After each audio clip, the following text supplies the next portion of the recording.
Welcome to Professor Game Podcast, where we interview successful practitioners of games, gamification, and game thinking who brings the best of their experiences to get ideas, insights, and inspiration that help us in the process of getting the students to learn what we teach. And I'm Rob Alvarez. I teach and work at IE Business School in Madrid, where we create interactive and engaging learning materials. Want to know more? Go to professorgame.com/subscribe, start on our email list, and ask me anything. Engagers, welcome back to another episode of the Professor Game Podcast. And today we have Dave with us. Dave, we have to know before we kick off, are you prepared to engage? I am prepared to engage.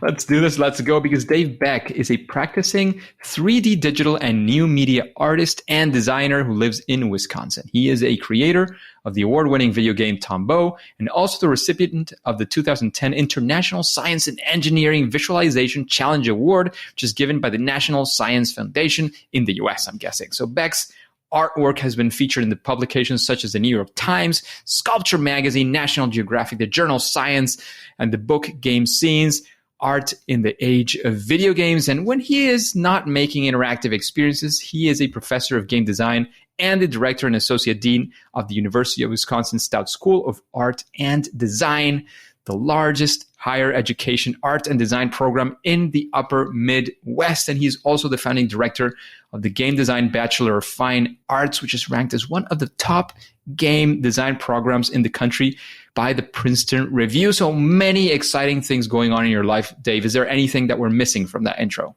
Oh, that was wonderful. I'm wondering if I can just always use that as a recording to introduce myself. I really appreciate that. You can take it to a conference, take the recording and just put it there. You don't need a presenter. You got one. I love it. No, I think that was fantastic. I've got, obviously lots of fun projects I'm working on right now, but that was a wonderful introduction. Thank you so much. Sounds great. So, Dave, we want to know, we were chatting in the pre-interview chat. We were getting to know how much you're teaching, how much you're not teaching. So we would like to know, what is, the typical day of Dave? What are you doing? What excites you? And what's happening these days for you? Yeah, great question. So for me, it's kind of interesting. As you had mentioned in the introduction, I was hired by University of Wisconsin-Stout about 10 years ago to create a game design program for artists and designers. It's grown. I had a wonderful time teaching all these different classes from introductory to advanced capstone level projects. Now I find myself more administrative role where I'm leading the entire School of Art and Design. So I don't get to necessarily teach as much. Rarely, every so often, I do get to teach a class, which is wonderful. But really what's funny is, at least right now for me, I leave a double life. By day, I am an administrator that navigates the papers and emails and calendars of the university, jumping through the hoops and and dealing with the red tape. I see that as a big challenge for me, and a challenge to overcome, which is an exciting challenge, much like a game. But then by night, I'm furiously working, and weekends, working on my own game project, which is a board game that's going to be launching on Kickstarter. So really, I really do see this as kind of a double life, if you will, that I'm, to be perfectly honest, and I'll say it here, hopefully my supervisors aren't listening to this, but all throughout the day of my normal job, I just think about and dream about how I get to come home at night and work on my game. So, I mean, I'm sure it's exciting. I'm sure, your job as well in such a fine school with such an interesting kind of, vibe that it has many perks as well. And you're excited to be there. But, game design does have its attractiveness for sure. And creating your own game has, you've been through that before, so how exciting that can be. Exactly. So Dave, we want to get right into the action, right? So we want to know about this time that you would like to maybe call your favorite fail or first attempt in learning, that favorite failure that you've had where you learned many things from that. You maybe came back from it, maybe you didn't, you just learned new stuff and how not to do it that way. Can you tell us about that story? We want to sort of, go right there with you, be on the ground level with you. Yeah, definitely. I'd love to share that. So one of my biggest failures, I would say, I really have thought about this. Being a fan of and listener of your podcast, I have loved hearing other guests talk about their experiences as well. And And I think that for me, one of my biggest failures was also one of the largest, if probably the largest project I've ever completed, which was Tombeaux, my video game that I came out with in 2018. This was a interactive historical narrative experience that was released on Steam and Itch. You can download it and play it, and really rooted in history, but also the environment. And why I say failure, because of course I'd like to think it was also a success. It ended up winning some awards. It's still downloaded by people today and played. But the reason I say failure is because I went into this project thinking, okay, I'm going to make this game. I'm really excited. I'm inspired by games like Dear Esther or Gone Home, where there's these walking simulators that have this element of narrative throughout the environment, which I've always been fascinated as a player, but also as a professor. So I went into this game saying, I'm going to make this. I have the idea. I have the vision. I am going to execute this, and I'm going to do it alone. I can do this on my own. Let's go. Yeah. And that was, I would say, my failure. Some people might be able to do that. They might be able to accomplish something on their own that is at the size and scope that I was envisioning. But for me, that was simply too much. It took me about 4 years to make this game, when in reality, at first, I had scoped it out to be about a 2-year project. So essentially, combined with the idea of me not realizing I should be kind of gathering a team together around this, but also over-scoping this project when I'm thinking about it just as myself, was something that I've learned greatly. It's probably been one of the biggest learning moments of my life, because not only was I able to take that back to the classroom. At the time, I was teaching a senior level capstone project where at UW-Stout, our students will pair together on a team and form a studio of about 12 students in the fall semester, and they will work the entire year on a project, and their requirement is to release it to the world at the end of the year.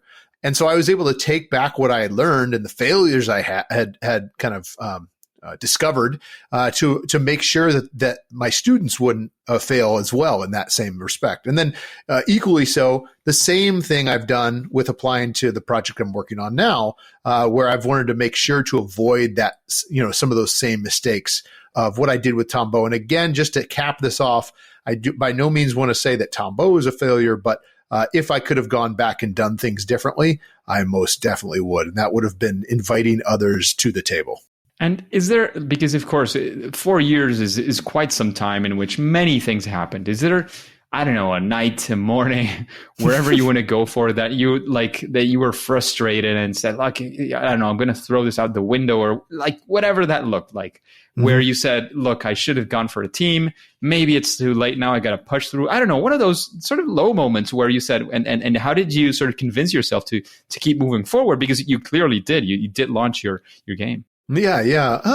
I think that I'm trying to think if it was a specific night or day, but it definitely was a specific point in the project, probably about 2 years into it, where I did realize, I don't think I can necessarily do this all myself. Not only I think I realized that probably earlier than that, but I realized if I want to get this finished and at the level and vision that I want, I think it's time for me to either not necessarily give up, but to admit kind of that I was wrong and I do need someone. So I actually did reach out to a former student who I think he had just graduated, to help me with the programming.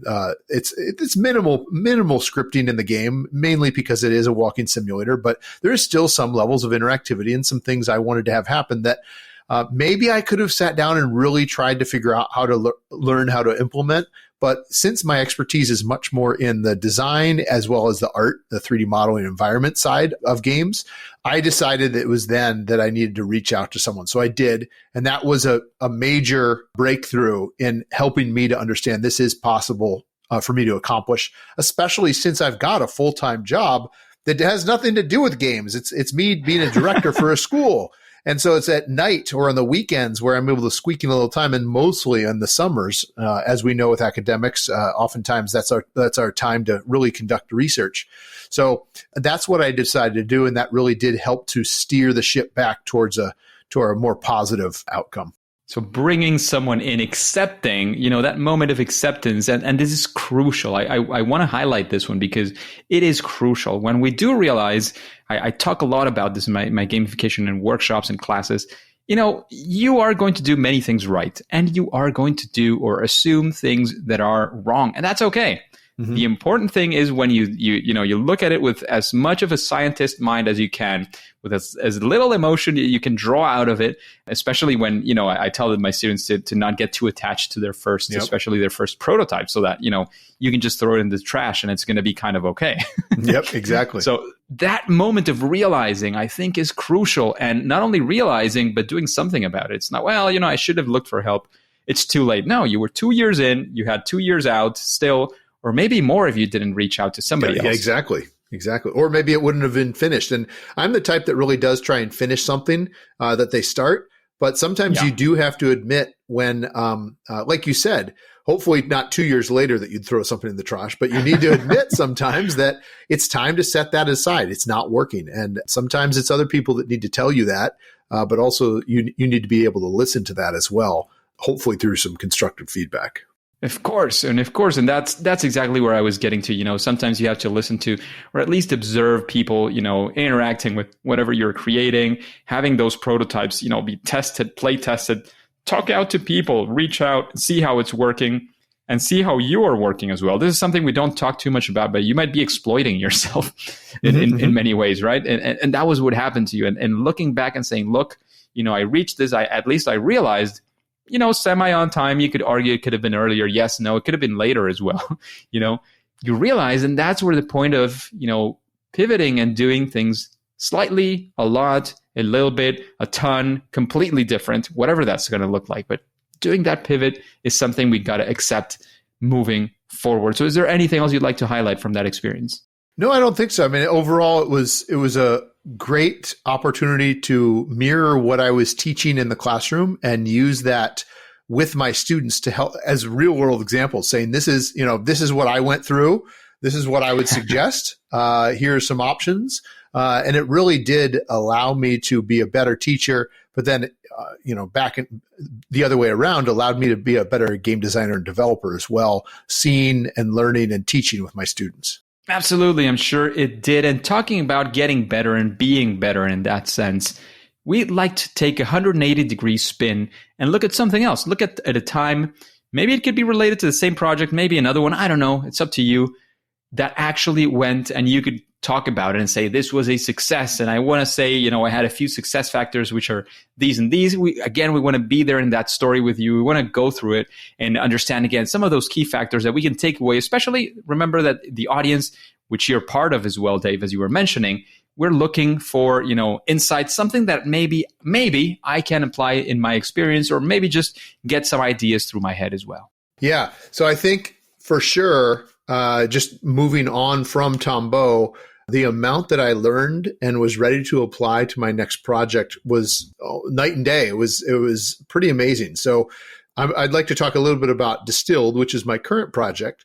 So this is a board game. So again, very different than a video game, but still kind of in that same realm.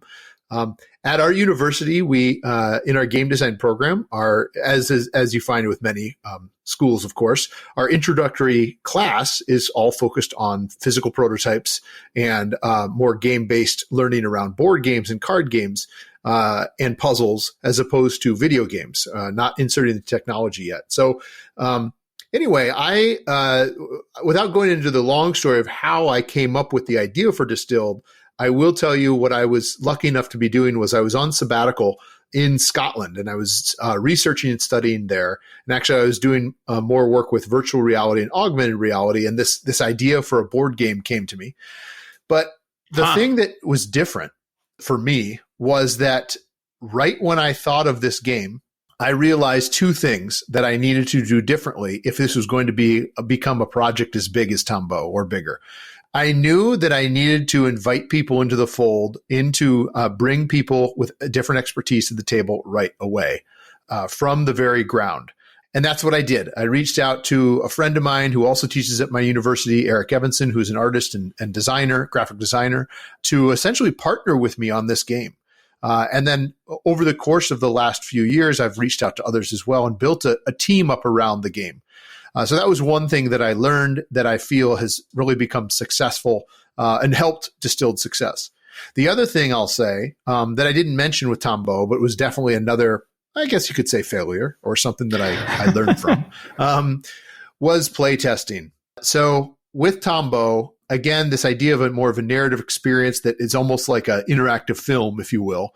I, as the artist and the designer, really felt that I wanted to guide the experience for the player. I did, of course, do quite a lot of playtesting, but I can tell you I did not do nearly enough as I should have. And I don't mean just bugs, but I also just mean user experience and overall fun. And yes. So with Distilled, I knew that was going to be paramount to anything else in terms of having this game successful, especially since I'd want this to be have people paying quite a lot more money than just a few dollars for a video game for them to have this on their table. So I have now play tested the game over 200, 250 times with the individuals around the world because of the pandemic. I've been able to do that. So that would be another thing that I would love to talk about, was essentially how I've approached development in such a different way now, using technology even for something that's not focused on technology like a board game. So those two things I think have really contributed to hopefully the success of Distilled. It's launching on Kickstarter on July 6th. So this is, as we're speaking, it will be launching soon.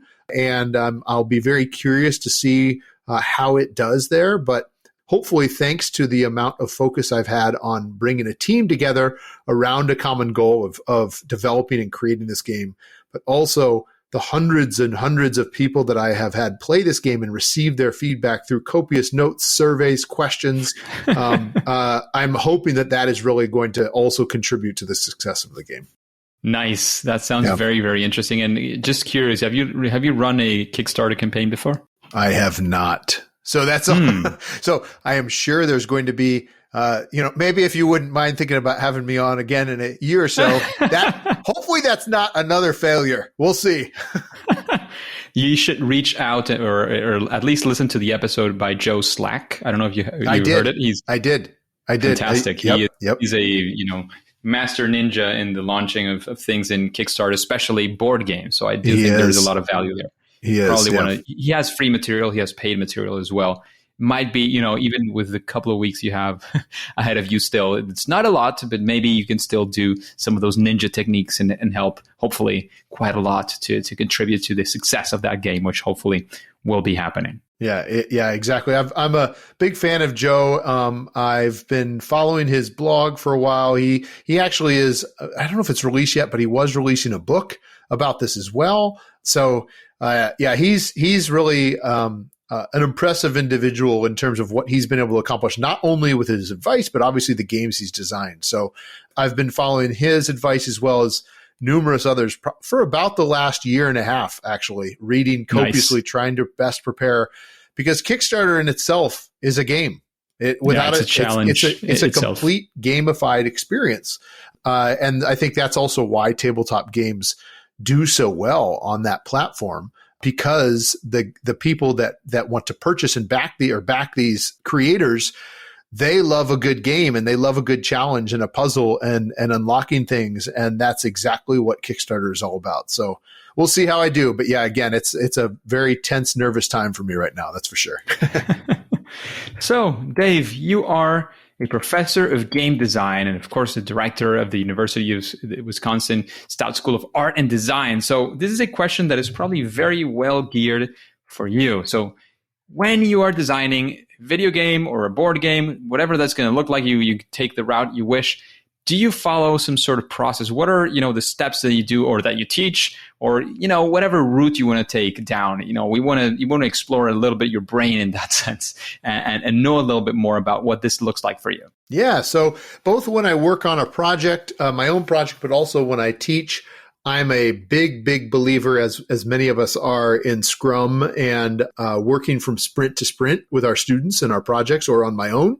So that might be both individually setting goals and milestones that are short-term, as well as keeping an eye on the long-term, and having check-ins and meetings and stand-ups both for our students as well as, again, like I said, for the team I have, even if they're virtual stand-ups because we're all around the world. But that's one big element that I integrate.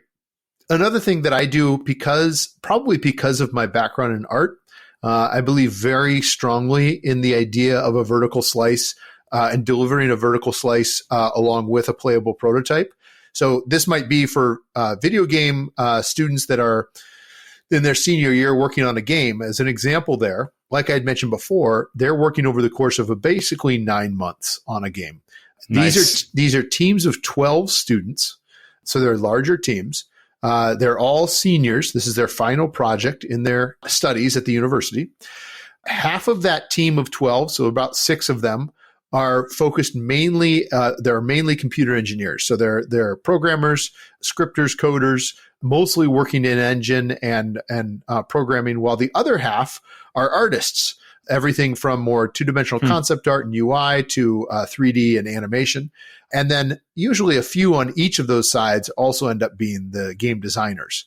So because we're working with such large teams for these students, and they've never worked on a team this size before, not only do I have I try and really mirror industry and establish leads for each area as well.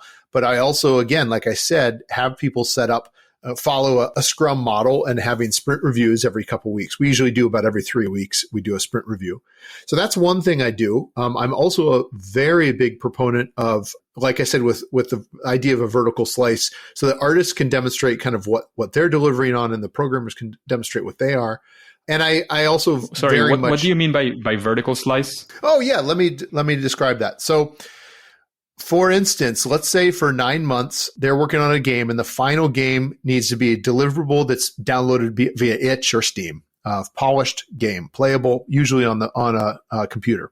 That's great. That's what they're shooting for. But usually, sometime in the first semester, probably in a couple months after they've developed it, at the end of that first semester, I ask for a playable prototype so we can understand fully kind of what that game experience is from start to finish. But the art is, of course, not going to be there at all. It's going to be a gray boxed world where it's pretty much nothing has textures, a bunch of blocks that you're moving through and experiencing. Usually these are 3-dimensional games.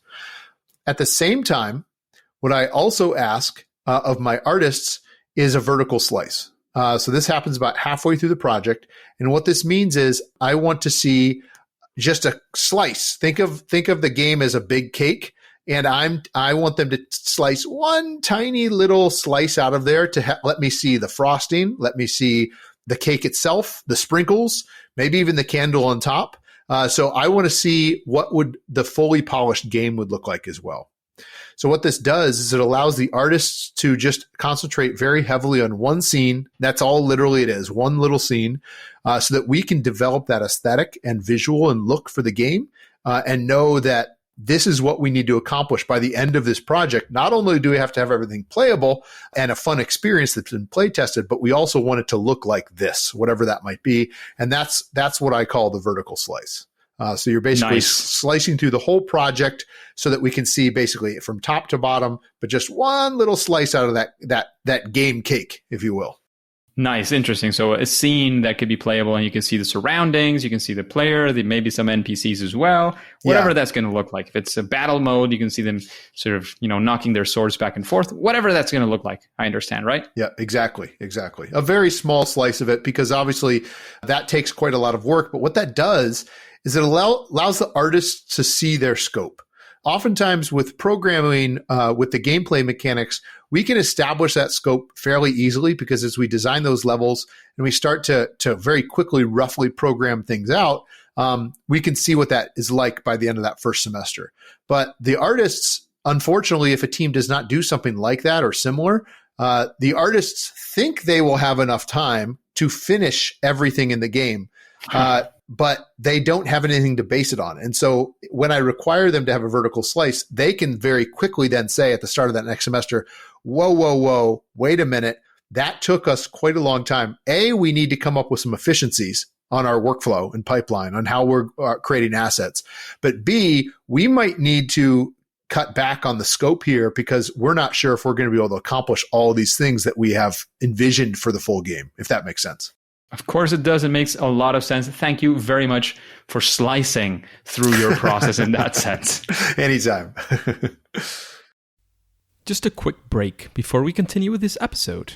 If you've been enjoying this podcast, I would really appreciate if you share it with your friends and family and on social media. On Twitter and Instagram, it's at RobAlvarezB and the hashtag ProfessorGame, all one word. And in Facebook, you can find the Professor Game page. Thanks in advance for your engagement. So Dave, when you're talking to your students and maybe trying to organize a creation of a game, or maybe when you're talking about the games you created, is there, some sort of best practice, something that you would say, do this and the result that you get is probably at least going to be better than it was if you didn't? That's a good question. I think that, I guess I'm going to go back to kind of what I said a little bit before, where I think that people need to break their projects down into chunks more so that they can understand both the part and the whole. So I think that's one, and that obviously lends itself very well to the art of Scrum and how you might apply sprints and check-ins, and also kind of updating people on notes as you're going too. I think that's very important to anything you do. It could be any sort of project, honestly. And as we know, that type of philosophy has been approached or applied to lots of different industries and cultures, corporate cultures as well. So I think that's one thing for sure. And I think probably the other thing I would probably consider, and I haven't talked about too much here, and it kind of talks to Scrum a bit, is I think communication.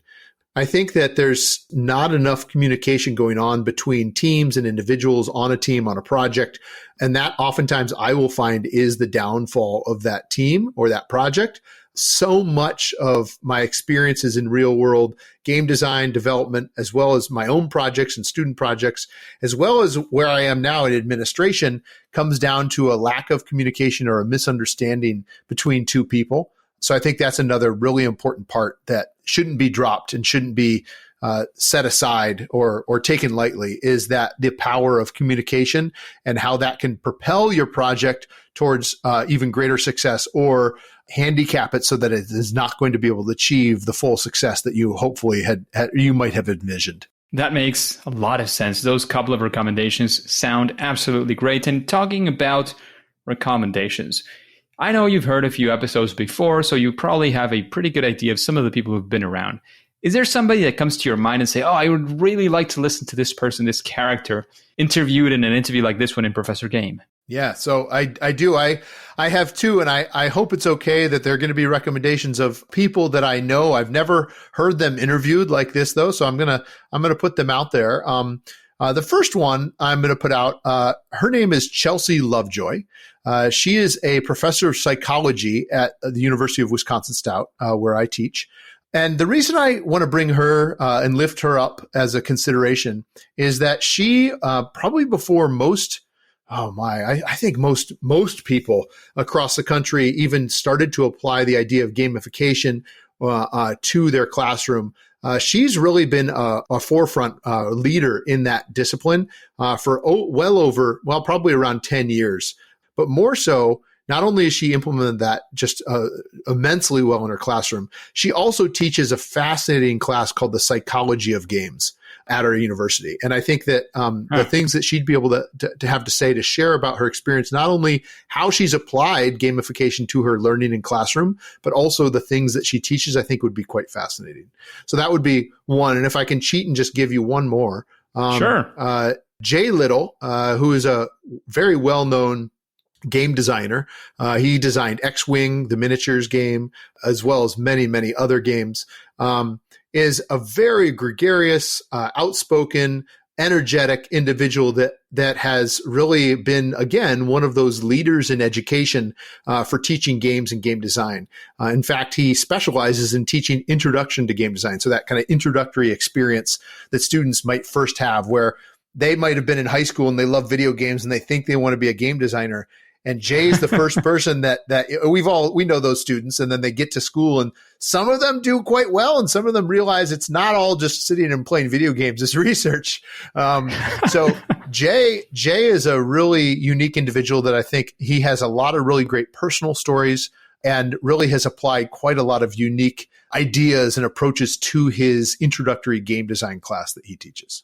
Sounds like a couple of fantastic guests that we could have in the future on Professor Game. And you've mentioned these recommendations and guests. If I asked you for one book to recommend to our engagers, to those listeners who are around here, what would that book be, and of course, why? So it's going to be a little non-traditional, maybe not something that you normally would expect, but this is a book I discovered actually back when I was a fine art, studio art student that was interested in sculpture. That book is called Mr. Wilson's Cabinet of Wonder. This is a book all about the idea of collecting objects and putting them on display. Oftentimes, these are called Wunderkammens or wonder cabinets as well. But more so, why I find this fascinating is it's written all about this museum that is in Los Angeles, California, that's called the Museum of Jurassic Technology. And in itself, that museum is a pure game if you've ever seen one as far as a museum or an experience goes. I'm not going to get into great detail because I want people to be able to read this book and learn about it on their own. But the museum itself, as well as the book and this individual who runs the museum and owns it, you don't know necessarily if the things on display are real or fake or somewhere in between. And so he's woven this just fascinating world all by himself in this unassuming little strip mall in Los Angeles. So again, Mr. Wilson's Cabinet of Wonder by Lawrence Weschler is a fantastic read for anyone interested in that idea of narrative and wonder and mystery in games. Very, very interesting. I have not even heard about it or definitely not read it, but it's probably going to be, once again, back on our list. So Dave, we've talked about other people's books, their challenges, their interesting things that they do. How about you? What would you say is your sweet spot, your superpower, that thing that you do at least better than most other people out there? Oh man, that's a tough question. I was worried you were going to ask me this question. I think it's probably my personality.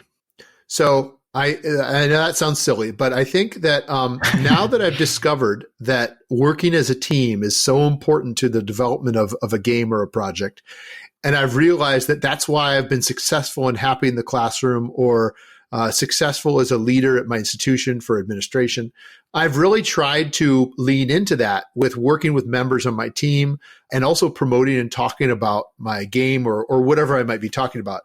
So I've really tried to embrace that as part of my superpower in game design too, where I try and with personality comes leadership, with personality comes communication. And with me, personality also comes organization and enthusiasm. So all those types of things wrapped into my own personality, I really think has contributed to the success of my projects as well as my own career, but also just the happiness and fulfillment I get out of my projects and my career as well. That sounds absolutely fantastic, and it makes a lot of sense, at least in my mind. Hopefully, the engagers are making sense out of it as well. That I'm sure helps a lot, especially when you're thinking of growing a team. Having said that, I just wanted to make sure that the engagers, because you did mention it, it is, being an indie solo developer is for some people. The thing is, I would argue that it's at least not the majority of us who are capable to do absolutely everything for some fantastic games that are out there. And you say, that was done by a single human being. That is absolutely amazing. I wish I could, but I know I don't. Yeah, exactly. For most things, at least. So that is absolutely fantastic, and it makes a lot of sense for what you're doing. And now comes the difficult question. You were worried about the previous one. Well, now here it comes. What would you say, and don't cheat with one of your own games, what would you say is your favorite game? I wouldn't do that. I'm sure that, of video games, it's going to be Tombeaux, and of board games, it's going to be Distilled. No. For sure. So I think I'm just going to have to go back to where it all began for me. And so that is Legend of Zelda. So Legend of Zelda was the first video game I ever played. And I remember opening up the Nintendo Christmas morning of 1987 and being completely overwhelmed by what I saw in this box. and rushing back to my grandma's bedroom. My grandma and grandpa had a TV in their bedroom, and my brother and I set up the Nintendo, plugged it in, and for the next, I think probably 8 to 10 hours, we played Nintendo or played Zelda straight. And I still to this day am fascinated by the story, the art, just the overall experience and the power that a game like that, or any other game for that matter, for an individual, has to impress upon them for their memory and the rest of their life. So I have to say Legend of Zelda, that sense of awe, wonderment, adventure, story, all wrapped into kind of just a couple little pixels on the screen. Beautiful, absolutely beautiful game and games that have come after that. Legend of Zelda, I'm an absolute fan of that game. I do have to take, I'm a little bit late in the game for Breath of the Wild, and the next one that is just coming or just came out. I'm not entirely sure. Mm-hmm. A little bit late, but I'm fine with that. That makes the games every now and then a little bit cheaper. That's right. That's right. And that's all good. That's all good. So thank you very much for all that advice, all that experience you've shown on this podcast, Dave. Mm-hmm. Before we take off, where can we find out more about you, about Dave, your work, what you're doing? And of course, where can we find out more about Distilled? You hopefully have some link. Even though the Kickstarter hasn't launched, you probably have some link to lead us into. Definitely. Yeah. So for Distilled itself, you can go to distilledgame.com and you'll learn all about the game. I have a pretty long blog about the process and development behind the game too. So you'll be able to read up on that and see my team, read about my team, and you can play the game as well on Tabletop Simulator. So that would be where you can find out about Distilled. And of course, you'll find it on Kickstarter when it launches on July 6th. I do have my own personal site it hasn't been updated lately, but it's just davebeck.org. So davebeck.com was taken, so it's davebeck.org. And that you will see some of my past work and kind of see past game work by students. So I really believe strongly in featuring the portfolio of some of my best students from the past as well. So davebeck.org is where you can find more about me, and distilledgame.com. And then, of course, Tombeaux, tombeaugame.com as well. You can find out more about Tombeaux, the video game. So lots of different .coms and .orgs connected to me for sure. Absolutely. We'll have all of that in the show notes page. If you go to Professor Game, you actually click on the search bar, go to Dave Beck. You'll definitely find all of this information, or you click Distilled. We probably haven't talked much about that kind of topic on Professor Game, so you'll definitely find the game for sure, and all of those links that Dave has just mentioned. So thank you once again very much, Dave, for being on the podcast, for sharing all that knowledge, all those experiences that you've had. However, as you know, good things also come to an end, because at least for now and for today, it is time to say that it's game over. Engagers, it is fantastic to have you around, and thank you for listening to Professor Game Podcast. And if you want more interviews with incredible guests like Dave, then please go ahead to professorgame.com/subscribe and get started on our email list for free. That way we can be in contact and you'll be the first to know of any opportunities that Professor Game might have for you. And remember, before you go on to your next mission, before you click next, remember to subscribe using your favorite podcast app and listen to the next episode of Professor Game. See you there.